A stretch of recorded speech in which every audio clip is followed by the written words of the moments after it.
Welcome back to BYoungMinistry.com, to another blog and to another podcast. Welcome to those who access the podcast through Apple Podcasts, Rumble, Spotify, and YouTube. Today we continue in our study of Genesis chapter 16. We're in verses 9 through 16, which reads, "The angel of the Lord said to her, 'Return to your mistress and submit yourself under her hand.' Then the angel of the Lord said to her, 'I will multiply your descendants exceedingly, so that they shall not be counted for multitude.' And the angel of the Lord said to her, 'Behold, you are with child, and you shall bear a son. You shall call his name Ishmael, because the Lord has heard your affliction. He shall be a wild man. His hand shall be against every man, and every man's hand against him. And he shall dwell in the presence of all his brethren.'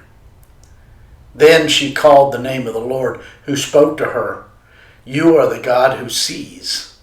For she said, 'Have I also here seen him who sees me?' Therefore the well was called Bir Lahai Roi.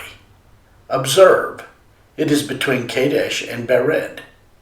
So Hagar bore Abram a son, and Abram named his son, whom Hagar bore, Ishmael. Abram was 86 years old when Hagar bore Ishmael to Abram."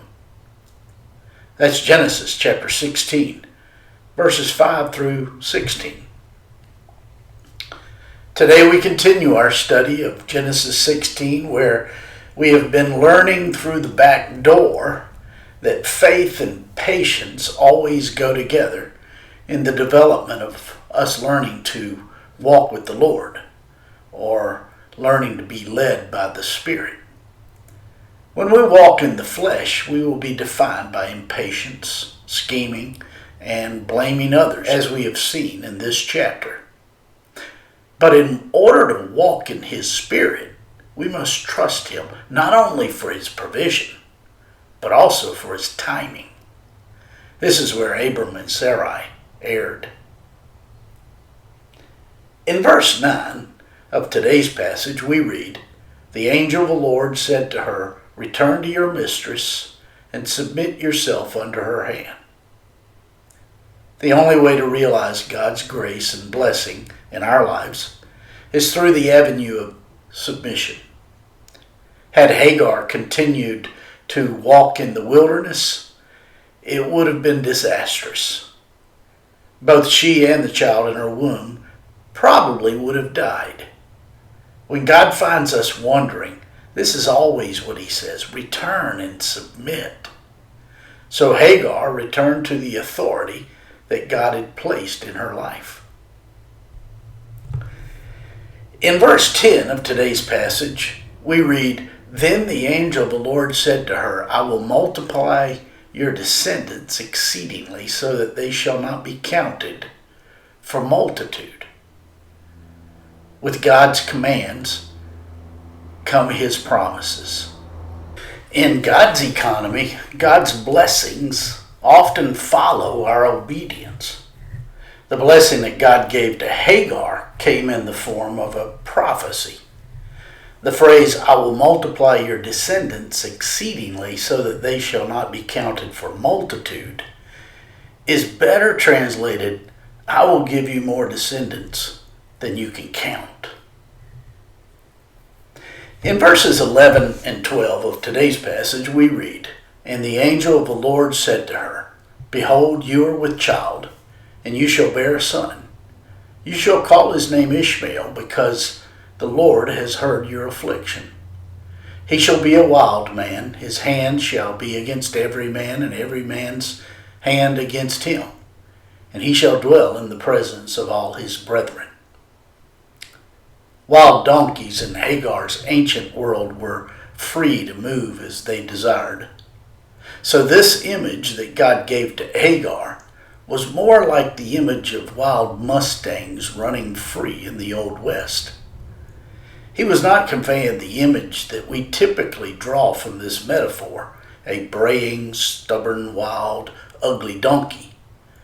God was promising Hagar that her son would never be a slave. He would be free like the beautiful wild donkeys that roam the desert in her world. God was promising that he would bless Ishmael and his descendants, and they would become nomadic and free. The phrase, "he shall dwell in the presence of his brethren," means independent of or apart from his brethren. This meant Ishmael and his descendants would remain independent of the peoples around him who would like to subjugate them. This promise to Hagar was one of hope, a message of liberation and freedom for her son and his descendants. And this is how Hagar understood it, because she responded in hope and went back to Sarai. Juxtaposition in this story is the civil war that we all wrestle with, to feed the flesh or to feed the spirit. The spiritual significance of this is explained in Galatians chapter 4, where the Apostle Paul presents Hagar as a picture of the law and Ishmael, her son, as a picture of those who try to establish favor in God's sight through their religious activity. Of the descendants of Ishmael in general, Paul wrote in Romans 8:8, "Those who are in the flesh cannot please God." In verse 13 of today's passage, we read, "Then she called the name of the Lord who spoke to her, 'You are the God who sees.' For she said, 'Have I also here seen him who sees me?'" I find it most instructive that Hagar did not contribute her ills upon Satan, and she saw that God was the one who brought her good out of the bad that had come into her life. Hagar addressed God as the God who sees. Since the Lord told Hagar what her son's name would be and then explained all that would come to pass from his generation, she responded by saying, "I have seen what you intend." This was an exclamation of God's sovereignty and transcendence over time. Hagar understood correctly that he was a God who sees, not just now, but into the future and through all things. In verses 14 through 16 of today's passage, we read, "Therefore the well was called Beer Lahai Roi." Observe, it is between Kadesh and Bered.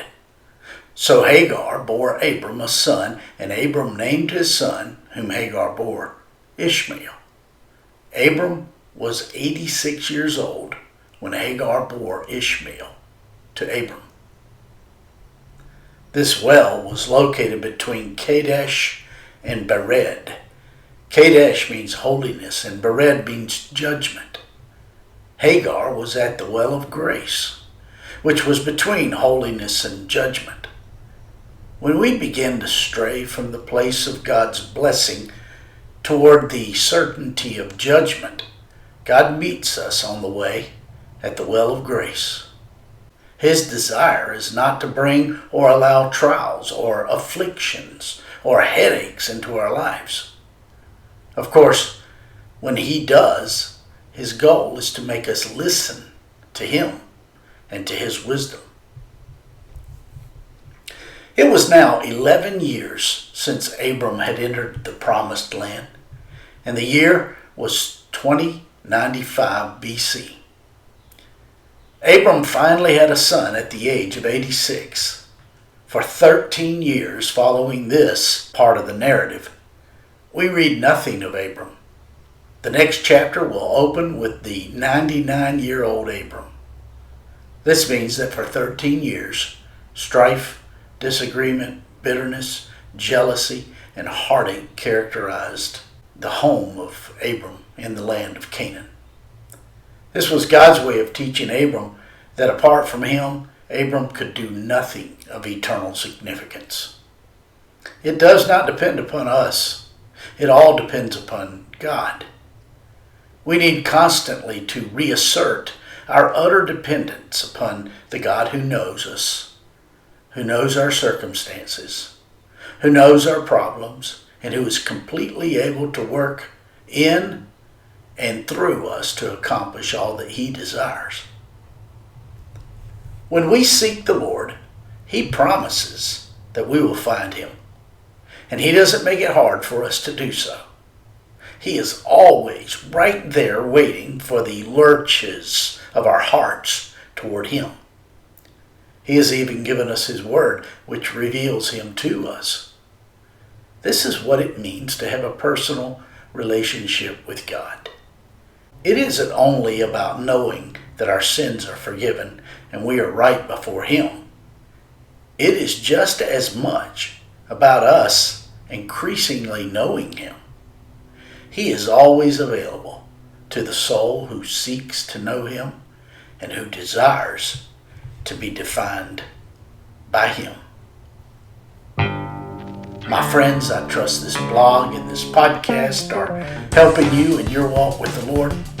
If I can be of further assistance to you, shoot me an email at BYoungMinistry@gmail.com. Hey, have a great day.